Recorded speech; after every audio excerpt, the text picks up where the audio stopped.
Johnny Sandhya சீரியல்ல இப்போ ஒரு அருமையான அட்டகாசமான மாசான எபிசோட் வந்திருக்குன்னே சொல்லலாம். விசிஎன் சுத்தமாக போக மாட்டேங்குது. பார்க்குறலாம் லைக் பண்ணிட்டு பார்த்தீங்கன்னா எனக்கு கொஞ்சம் பைசா வந்து முட்டிட்டா இருக்கும். கோயிலுக்கு வந்து போகிறாங்க. நம்ம ரகுராம்லேருந்து எல்லாரும் கூட யார் யார் போகிறாங்கன்னு பார்த்தீங்கன்னா சிவராமன் போகிறாங்க, மணி, பாக்கி இருக்கிற 2 3 பசங்க வந்து கூட வந்து ரகுராமுக்கு சப்போர்ட்டிவாக வந்திருக்காங்க. ரொம்ப நாள் கழித்து நம்ம கோயிலுக்கு வந்து வரோம். ஏதோ ரகுராம் வந்து நேர்த்திக்கடன் பண்ணணும்னு சொல்கிறாங்க. என்ன ஏதுன்னு கேட்டுட்டு வந்துடலான்னு சொன்னோன்னே எல்லாரும் பக்கத்துல வந்து நிக்கிறாங்க. சிவராமன்லேருந்து, மணிலேருந்து அப்படி நின்னுட்டு இருக்காங்க. அப்பன்னு பார்த்து காப்பு வந்து கட்டணுங்கிற மாரி சொன்னோனே, குருக்கள் வந்து பேசுறாங்க. "ரொம்பவே சந்தோஷம். ரொம்ப நாள் ஆச்சுயா நீங்க இது மாரி நேர்த்திக்கடன்லாம் பண்ணி, பூ மிதிக்க போறீங்களா?" அப்படின்னு சொல்லி குருக்கள் வந்து கேட்டோனே, ஆமாங்கிற மாரி சொல்லிட்டு இருக்காங்க. ஆப்போசிட்ல புவனேஸ்வரிக்கு நல்லாவே தெரியுது. நம்ம அடுத்தது ரகுராம் குடும்பத்த வந்து பழி வாங்கணும்னு. அதுக்காக வந்து அவங்க நின்னு பேசுறாங்க. "ரகுராம் இதெல்லாம் உனக்கு தேவையா? உன் மேல ஆல்ரெடி அம்மனே கோவமா இருக்கு. நீ இப்பன்னு பார்த்து வந்து பூ மிதிச்சேன்னு வச்சுக்கயேன், அது உனக்கு பிரச்சனையாயிரும். இதெல்லாம் தேவையா? உன் மேல வந்து அக்கறையில தான் சொல்றேன். உன் குடும்பம் ஆல்ரெடி வந்து என் குடும்பத்த வந்து பழிவாங்குறீங்க. எல்லாம் வந்து கெட்டதும் செஞ்சுக்கிட்டு இருக்கீங்க. அப்படி இருக்கும்போது தேவையில்லாம அம்மன் மேல வந்து நீ அன்பு, பாசம் காட்டுறேன்னு சொல்லிட்டு நீ பிரச்சனையில மாட்டிக்காத. அது உனக்கு நல்லது இல்ல, உன் குடும்பத்துக்கும் நல்லது இல்ல. நீ பண்ற வேண்டுதல்லாம் அம்மன் ஏத்துக்கவே மாட்டாங்கிற மாரி சொன்னோனே, இவங்க தான் வந்து அசிஸ்டண்ட்டோ இவங்க சொன்னது தான் எல்லாமே நடக்கணுமோ? என்ன பேசிக்கிட்டு இருக்கா? அப்படின்னு சொல்லி மணி வந்து சண்டைக்கு போறாங்க.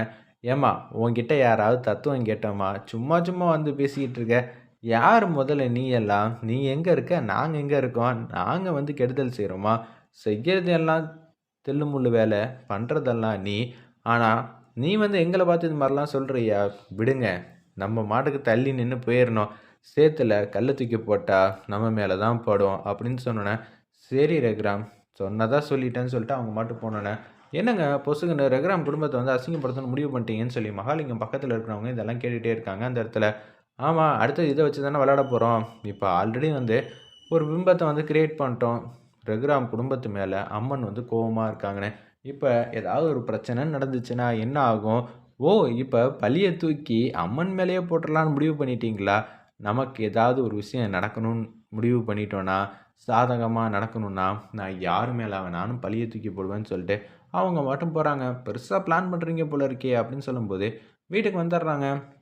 "அம்மா, காப்பு கட்ட போறோம்மா, கோயிலுக்கு போயிட்டு. நிம்மதியா, சந்தோஷமா வந்து சாமி கும்பிட்டுட்டு வந்துரணும்மா.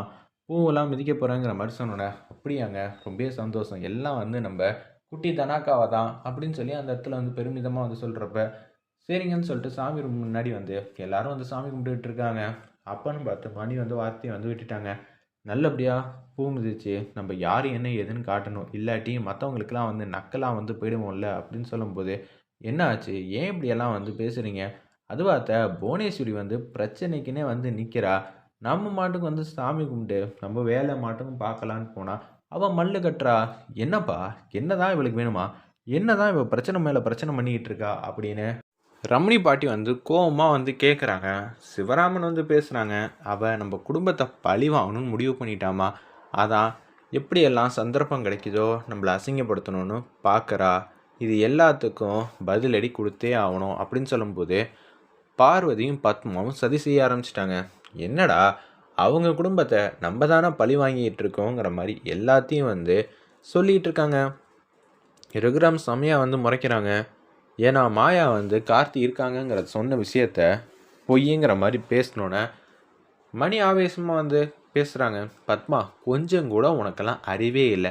அவ நமக்கு எதிரி தான். இருப்பினும் அவங்க குடும்பத்துக்கெல்லாம் விசுவாசியாக தான் நடந்துக்கிறா. நீ இந்த குடும்பத்தில் ஒரு ஆள். நீயே வந்து அவளுக்கு இப்படியெல்லாம் வந்து சாதகமாக பேசுறியே. ஒருத்தவங்க பழி வாங்கணும்னு முடிவு பண்ணிட்டாங்கன்னா அவங்க என்ன வேணாலும் செய்வாங்க. கார்த்தி வந்து எங்கேயோ இருக்கான். அவன் எங்கே இருக்காங்கிற விஷயத்த கூடி சீக்கிரம் வந்து கண்டுபிடிக்க போகிறோம் அப்படின்னு சொன்னோன்னே சிவராமன் வந்து பேசுகிறாங்க. பார்வதி வந்து ஒரு விஷயத்த சொன்னோன்னே, ஏங்க இது மாதிரிலாம் தப்பாக பேசாதீங்கண்ணா. நிச்சயம் மாயா சொன்னது பொய்யா கூட இருக்கலாம்ல அப்படின்னு சொன்னோன்னே சிவராமன் ஒரு பக்கம் வந்து செமையாக வந்து கடுப்பாகிறாங்க.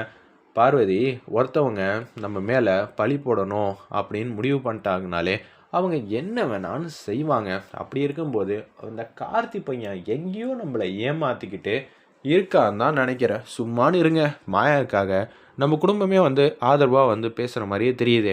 ஆமாம், மாயா யாரு? நம்ம வீட்டு பொண்ணு தானே அப்படின்னு சொல்லி பனி வந்து பேசுகிறாங்க. ரகுராமே வந்து மாயா சொன்னது எல்லாம் உண்மைன்னு தெரிஞ்சு தானே அவங்க வீட்டுக்கு போயிட்டு பிரச்சனை மேலே பிரச்சனை பண்ணியிருக்காங்க. ஜானகியும் சரி மாயாவும் பொய் சொல்ல மாட்டாங்கன்னு மச்சானுக்கு நல்லாவே தெரியும். ஏன் உனக்கு தெரியாதா? கூடிய சீக்கிரம் கார்த்தியை பிடிக்க போகிறாரு மச்சான். அதுக்கப்புறம் என்ன, சில நாள் வந்து அவங்க போராடி பார்த்துருக்காங்க. இப்போ தானே மச்சானுக்கு எல்லா விஷயமும் வந்து தெரிய வச்சுருக்காங்க. இனிமேட்டு கார்த்தியை எங்கே இருந்தாலும் மச்சான் பார்த்துப்பாங்க. சரி அதெல்லாம் போட்டோம். மாயா சொன்ன விஷயத்தில் எனக்கு துளி கூட சந்தேகமே இல்லை. இல்லாட்டி எதுக்காக அவள் அந்த இடத்துல வேலை பார்க்க போகிறா? அவள் ஆதாரத்தை எடுக்கிறதுக்கு தான் போகிறா. என் பொண்ணு எதுவும் கஷ்டப்பட வேண்டிய அவசியம் இல்லை, தேவையும் இல்லை. நான் பார்த்துக்கிறேன். இந்த ஃபங்க்ஷன் முடிஞ்சோன்னே சரி பூஜையெல்லாம் நல்லபடியாக பண்ணி முடித்தோன்னே கார்த்தியை எங்கே இருந்தாலும் நான் அவனை பிடிச்சிருவேன். அதுக்கு எத்தனை பேர் வந்தாலும் அவனை காப்பாற்றணும் முடிவு பண்ணாலும் ஏன் முன்னாடி எதுவும் நிற்க முடியாதுன்னு சொல்லி மாயாவுக்கு ஆதரவாக வந்து பேசுகிறாங்க. இதை பத்மாவும் பார்வதியாலையும் ஜீர்ணிக்கவே முடியல அந்த இடத்துல.